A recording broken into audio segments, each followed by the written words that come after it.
my name is Amor Matin-ao. I am from BSN-1A and I'm here to have an experiment. So the materials that we need are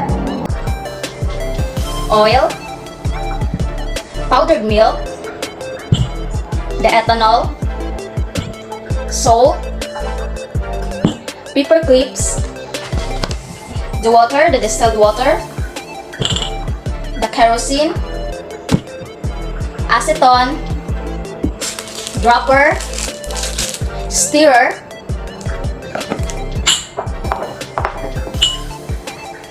spoon, vinegar, masking tape,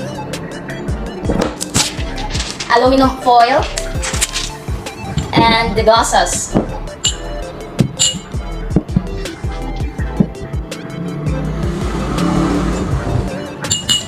The water solubility. So first step that I need to do is to label the glasses with the names of the samples.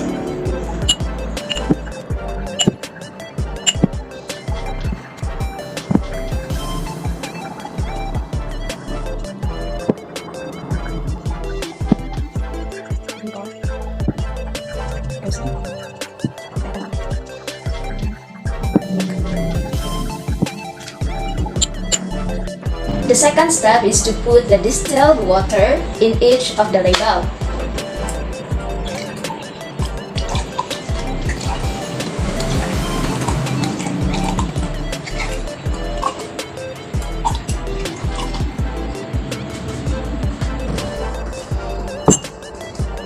The third step is to put the salt into water.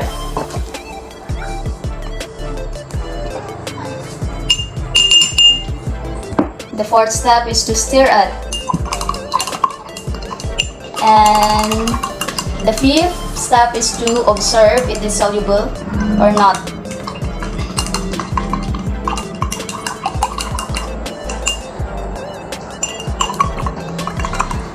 I observed that the salt is dissolved to the water and it is soluble to each other, salt and water.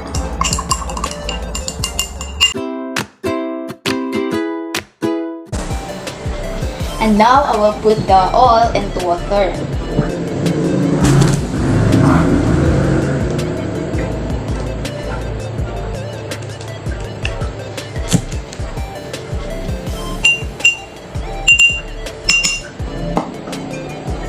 And stir it.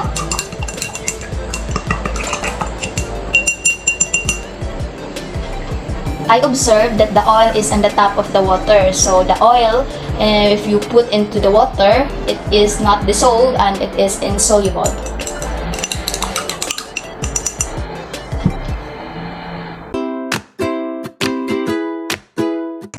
Vinegar and the water. So I will put the vinegar into water. And stir it.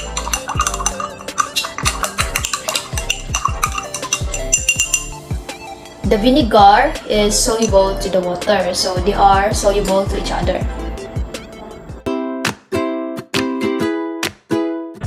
Ethanol and the water.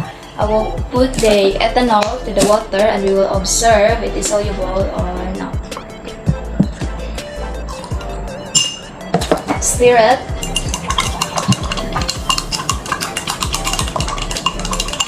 As I observed that the ethanol is soluble to the water.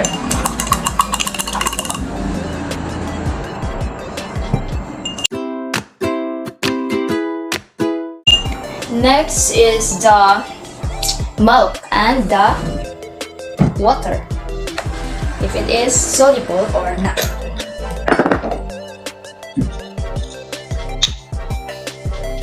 We'll put it in the water.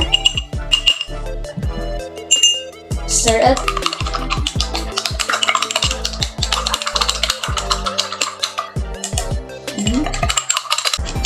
I observed that the milk is soluble to the water.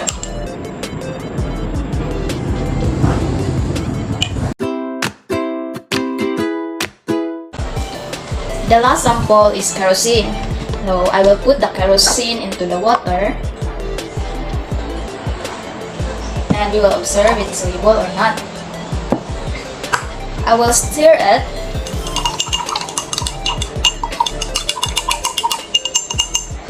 So I observed that the kerosene is not soluble to the water because the kerosene is on the top of the water. It is not dissolved into the water.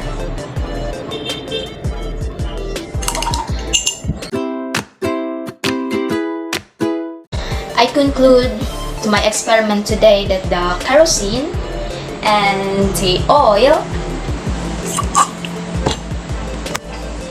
are not soluble into water. It is insoluble as you can see that the oil and kerosene are on the top of the water. And while the ethanol, the vinegar, the milk, and the salt are soluble to the water.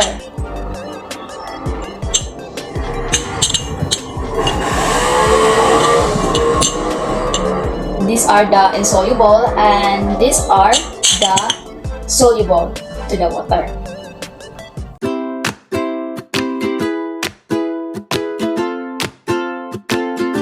I will move on to the surface tension.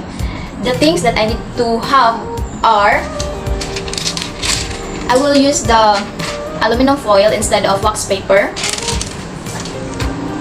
the paper clips, the acetone, the dropper, I will use it, and also the water. Place a drop of water into the aluminum foil and observe its shape. So I can see that there's a shape of water here in the aluminum foil.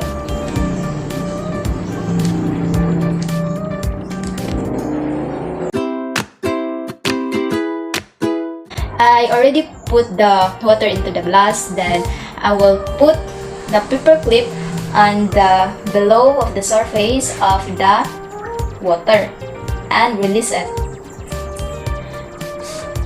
I observed that the paper clip dropped down.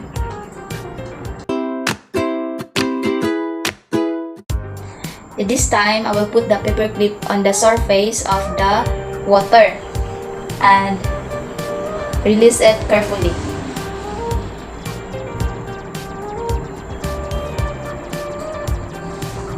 It's floating.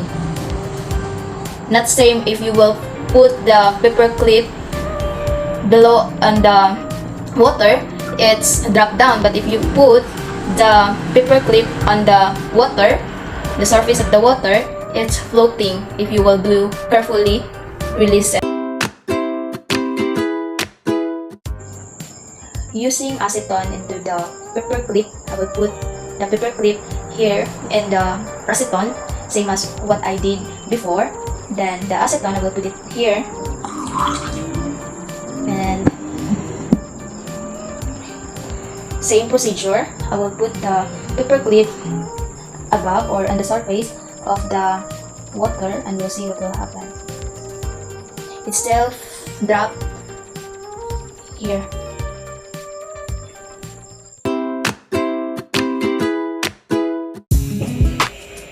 That's all for today. I hope that you learned something about my experiment. Bye-bye!